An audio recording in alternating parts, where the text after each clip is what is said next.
A Simplex converted to a Great Western Railway Prairie tank. This is part 4, mounting the mechanical lubricator properly and improving the one-way ball valve. The image currently on screen is nothing to do with the title of the video. This is the water pump, and later on in the video I will be testing it to see whether or not it works. But for the moment I need to discuss the mounting of the mechanical lubricator at the front of the engine. The mounting starts off okay. The main bracket that holds the lubricator is fixed to the reverse of the towing hook.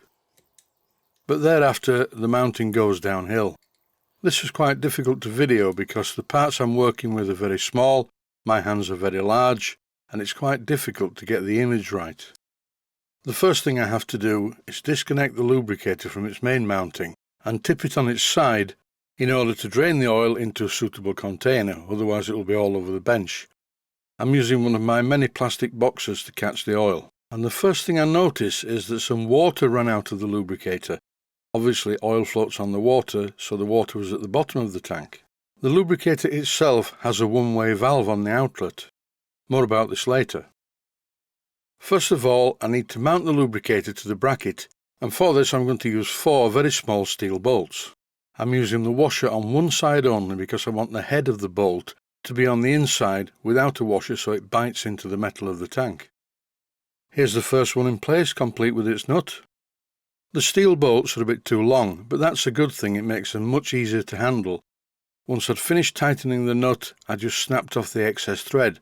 Later on I'll clean it up with a needle file. In this clip you see 2 of the bolts in place, 2 down, 2 to go.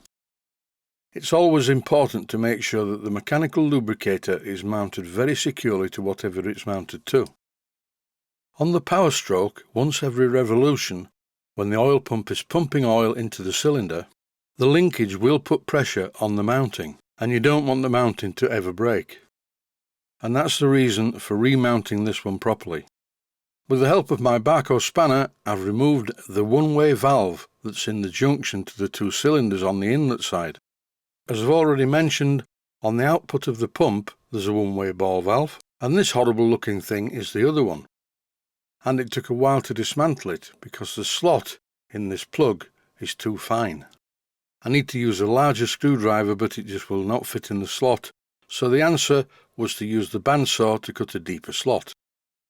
And once I'd done that, with the help of my larger screwdriver, this is what I found. You can see the plug, then you see the ball behind it, and a strange lump of metal, and here's the valve body. I modified the plug by drilling down part of the way inside it to take a spring. The original one-way valve wasn't very good, but this one now with its stainless steel ball and a stainless steel spring should be a lot better. All I need to do now is reassemble the parts using the larger screwdriver, which fits in the larger slot that I cut on the bandsaw. I thought it was a good idea to clean up the refurbished valve, just so that I won't forget that I've already refurbished it. I can't tell you how much better this lubricator feels. It's now securely mounted back to the buffer beam, and when I did this before the entire tank moved about. Now it feels really solid with no movement whatsoever. Time to replace the lid, followed by cleaning off my oily fingerprints using a cloth.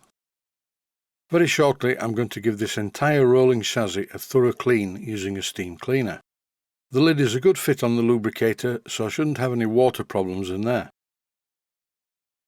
And while on the subject of water problems, it's time for a quick test to find out whether the water pump actually pumps any water. I've temporarily connected a plastic funnel which has some water in it, and now the engine's running, the ram of the pump is going in and out of the cylinder. You can't see it on this clip, but down in the bowels of the engine I can see that the pump ram is leaking water all over the place. Maybe the gland needs packing, maybe it needs an O-ring, I don't know yet. Suddenly some water came out of the pipe at the front and the bypass pipe at the back. Now the water's got round the pump, the ball valves have both freed off and it's pumping water very well. In no time at all, the small amount of water that I put in the funnel disappears, and it's now all over the bench. I'm pleased about that because on the surface of it there's not that much to do to the pump. I'll repack the gland as a matter of course, but I'm going to wait until I've thoroughly cleaned up the chassis. This may be a short episode, but it features some very important jobs. That's the end of this episode. I'd just like to say stay safe, stay well, thanks for watching, and I hope you found it useful. Please take the time to visit my Mainsteam Models website and click on the section of the website that says Video Playlists. And by doing that, you can find other videos that you may like to watch. And by using the playlists, you can actually watch the videos back to back.